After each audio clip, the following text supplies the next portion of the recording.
My family kicked me out over a lie. My golden child brother framed me, and my parents didn't even blink. Years later, I returned, pretending to forgive them, but I wasn't there to reconnect. I was there to destroy them. I didn't plan to destroy them at first. I just wanted to survive. But then you wake up one morning and realize that the people who were supposed to love you, who raised you, who shared your last name in family dinners and holiday traditions, are the same ones who threw you out like garbage over a lie. And then you stop wanting to survive. You start wanting revenge. Let me take you back to the beginning, back to when I still believed in family. I was a middle child in a family of 5. Dad, a self-important man who thought discipline equals love. Mom, who lived in denial and worship appearances. My older brother Ethan, the golden boy, the golden everything. My younger sister Lily, the baby, manipulative but sweet when she wanted something. And then me, the middle mistake, as Ethan used to joke. On the outside, we look like the American dream. Upper-middle-class suburbia, matching Christmas pajamas, the whole facade. Inside, it was psychological warfare dressed up in polite smiles. Ethan could do no wrong. Even when he crashed Dad's car senior year, they blamed the rain. I got grounded once for not answering my phone, because I was in the shower. Little things. All the time. Until the night everything fell apart. It started with my dad's credit card. One night, around 2 weeks before my 18th birthday, Dad stormed into my room holding a printed bank statement. I didn't even get a chance to sit up before he threw it at me. You think we're stupid? There were over $2,000 in online gaming charges charged to his card. I didn't even own a console. Dad, I didn't. He cut me off. He didn't care. The charges were made from this house, using our Wi-Fi. Your computer, which you spend way too much time on, was online during every single transaction. I was floored. I tried to explain. I begged. I cried, but it was no use. Ethan stood in the doorway with his arms crossed, not saying a word. Lily peeked around the corner. Mom didn't come upstairs. That night, they told me I had 24 hours to pack and leave. They called it a wake-up call. Said I needed to learn accountability. I was 17, still in high school. No job, no car. They didn't care. Cloud with rain the first night alone. I ended up sleeping in the dugout at the local baseball field. My best friend at the time, Jordan, snuck me sandwiches when he could, but his parents wouldn't let me stay long-term. I couch surfed. I stopped going to school. I never got to graduate. No diploma. No prom. No goodbye. The first few months were a blur of hunger, shame, and rage, especially when I found out months later, through a mutual friend, that Ethan had confessed to someone at a party. He made the charges. He used a VPN, spoofed my MAC address. He was a tech kid too, and dumped the blame on me because I always made him look bad in front of Dad.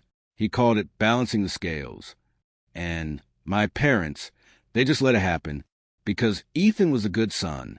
I remember that night so clearly, sitting outside a convenience store, using free Wi-Fi to scroll through Ethan's Instagram. A picture of him and my dad fishing. Caption, family first. That's when the idea started. I didn't know what the plan was going to be yet, but I knew one thing. I'd make them pay. Briefcase rebuilding in silence.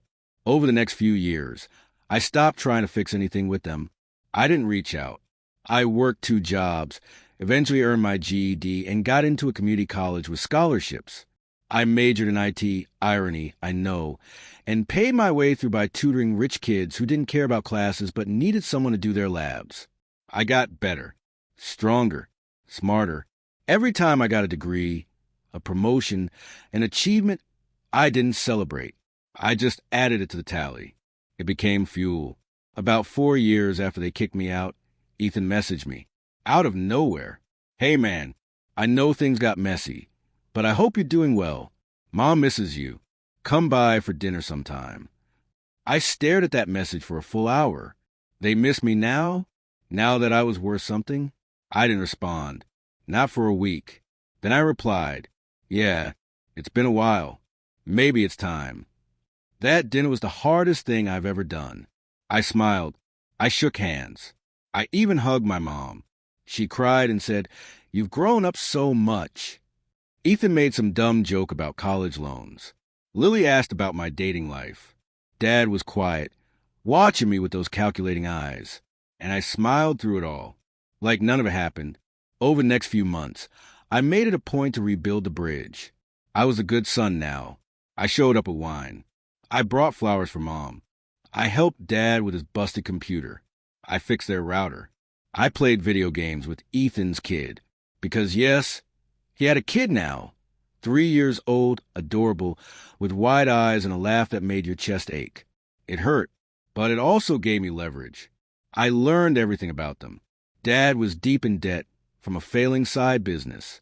Mom had a secret prescription drug issue. Ethan was cheating on his wife. Again, Lily? She was hiding a DUI that no one knew about. Their house of cards looked stable from the outside, but inside, one gust away from collapse. And I was about to be the storm. I'll stop here for now. This is only the beginning. They thought I came back to heal. They were wrong. I came back to dismantle everything they built, brick by brick, until they felt exactly how I felt in that dugout 6 years ago. Cold, alone, forgotten. The trick to revenge is patience. You can't come in with fireworks. You can't let emotion guide the blade. You have to watch, learn, listen, pretend to care, make them need you. And once you're the only person they trust, you twist. That was my philosophy when I came back into their lives. I didn't lash out. I didn't bring up the past. I made myself useful, lovable, essential.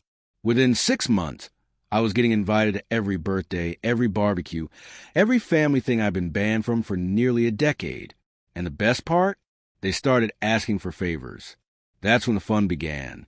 My father ran a small construction supply business, nothing fancy, but it made decent money in the 90s and early 2000s.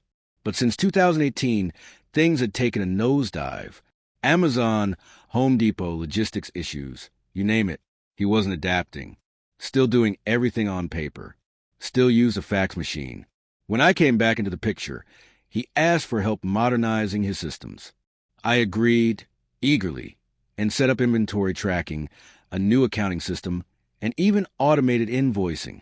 But here's what he didn't know. I was logging everything. Not just inventory. Emails, transactions, browser history, print logs. And what I found, he was cooking his books, not just tax evasion. He was writing fake vendor invoices to funnel money into a private account in the Cayman Islands. Rough estimate? Over $230,000 hidden in unreported revenue. At first, I thought, holy sh*T, this is gold. But it got darker. Some of those invoices, they were using real vendor names, actual companies, but with fake contacts and non-existent orders. That's wire fraud. I took screenshots of everything, downloaded full logs, stored them in encrypted drives on 2 separate clouds under fake names. My mother always had migraines. Growing up, I assumed they were real. But as I got older, I noticed something strange. She only had migraines when she didn't want to attend something inconvenient. Funerals, parent-teacher conferences, Ethan's court date for underage drinking once. When I moved back into their circle, I learned the truth. She was addicted to prescription painkillers. At first, I thought, fine, she's not hurting anyone. But that was a lie, too. She was hurting people, mainly herself. But also Ethan's kid. She was a default babysitter half the week while his wife worked. And she gnawed off while watching the kid. Multiple times. I installed a small motion-activated nanny cam disguised as a USB charger in the living room, only when I knew she'd be watching him. One night, I caught her slumped on the couch while the toddler tried to open the sliding glass door. He could have walked straight out into traffic. I saved the footage. Didn't act on it yet, but the match was in my pocket. Ethan was the easiest to infiltrate.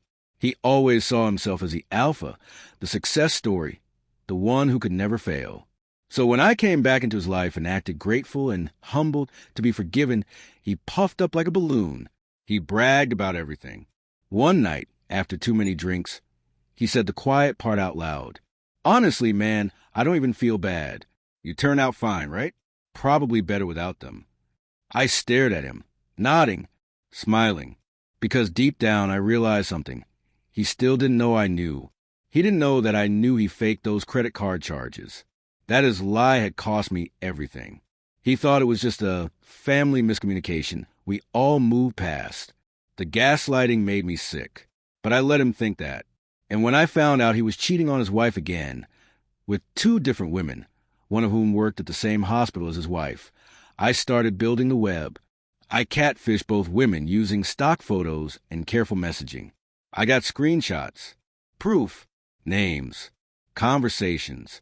Then I created an anonymous email account and sent it all to his wife in a neat little zip folder labeled, "You deserve the truth." But I made sure to delay the send, because I needed her at home when it happened. Lily had always flown under the radar. She played the cute little sister Cardwell, but she was as selfish as Ethan and twice as reckless. She got a DUI about a year before I returned. No one knew about it except a close friend of hers who let it slip while drunk. She paid to have it expunged. Dad covered the fees quietly, and it never hit public record. Until I called in a favor from a guy I used to tutor in college, who now worked in a law office. He dug it up for me. It wasn't expunged. It was still there, hidden behind a clerical error. It just hadn't shown up on background checks because of a database lag in the state court system. I downloaded the arrest report. Why did this matter? Because Lily had just applied for a job at a nonprofit working with kids, one that required a clean criminal record. She used me as a reference. So I waited until I got the call from HR asking, "What kind of person is Lily, really?" And I told them, sweet girl, had a rough patch. That DUI really scared her straight. Pause. DUI? I acted surprised. "Oh, you know." 2 days later, she lost a job offer. She called me crying, and I comforted her. Every piece in motion. The part one didn't anticipate was how much I'd care for Ethan's kid. The little guy was nothing like his father. Curious, kind, smart. He'd crawl into my lap during family events and babble about dinosaurs and robots and Daddy's loud yelling voice. That hit me harder than I expected. I didn't want to hurt him, so I made a decision. He'd be off limits, no matter what. But Ethan was going to burn. By the time I was done, I had full documentation of Dad's wire fraud and tax evasion, video proof of Mom's neglect while high, screenshots of Ethan's affairs, financial lies, and workplace harassment, Lily's DUI record and misrepresentation on her nonprofit application, and the ultimate leverage, all of it time-stamped, archived, and stored in 3 separate places. And still I waited. I pretended to be the perfect son. I helped fix the sink, helped plan Lily's birthday, picked up prescriptions for Mom, brought Ethan's kid a dinosaur toy he couldn't stop talking about. And then I pulled the trigger. It started with an envelope, no return address, just a manila folder delivered anonymously to my father's accountant, marked confidential, urgent tax matters. Inside, every single fake invoice, every suspicious transfer, copies of spreadsheets I accidentally left accessible when updating his systems, a timeline of transactions with notes cross-referencing shell accounts. Within a week, the IRS came knocking. Dad tried to act confused, indignant, but the evidence was overwhelming. They froze his accounts pending investigation. His business tanked in days. Vendors pulled out, partners vanished. His reputation? Toasted. Mom cracked under pressure, between the stress and withdrawal, because I'd anonymously reported her for prescription fraud. 2, she spiraled. The Department of Child Welfare got involved after someone sent them video evidence of her passed out while babysitting. Ethan's wife got that zip file on a Tuesday at 10 a.m. She opened it during a break at the hospital and left work mid-shift, came home, threw his clothes on the lawn, filed for divorce 2 days later. But the best part? She filed for sole custody citing emotional instability, adultery, and negligent parenting, backed by statements from me, neighbors, and her lawyer's investigator. Ethan was furious. Called me at 2 a.m. the night, She kicked him out, voice shaking. Did you do this? I didn't answer at first. Let the silence stretch.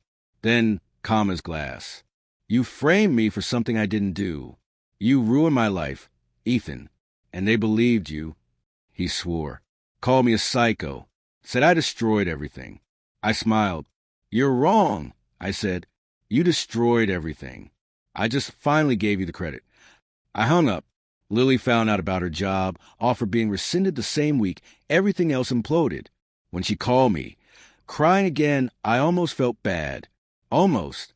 But then I remembered how she used to stand by Ethan's side, giggling while he made jokes at my expense.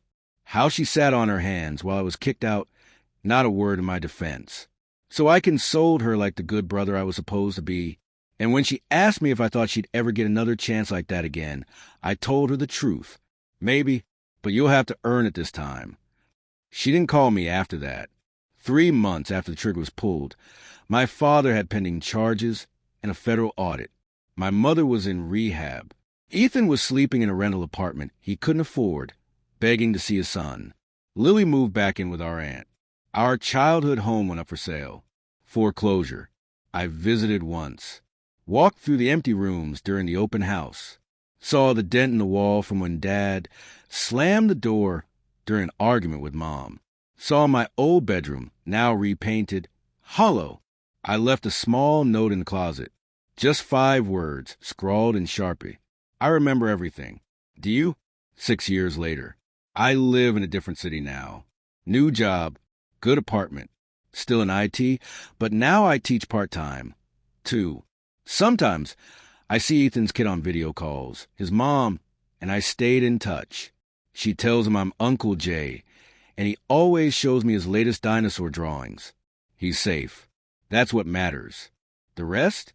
Scattered. Broken. Exactly how they left me. But here's the thing. I didn't do this for justice. Or closure. Or peace. I did it because when someone burns your world down and walks away whistling, you don't rebuild quietly. You come back with a match of your own, and you watch them burn. Fire.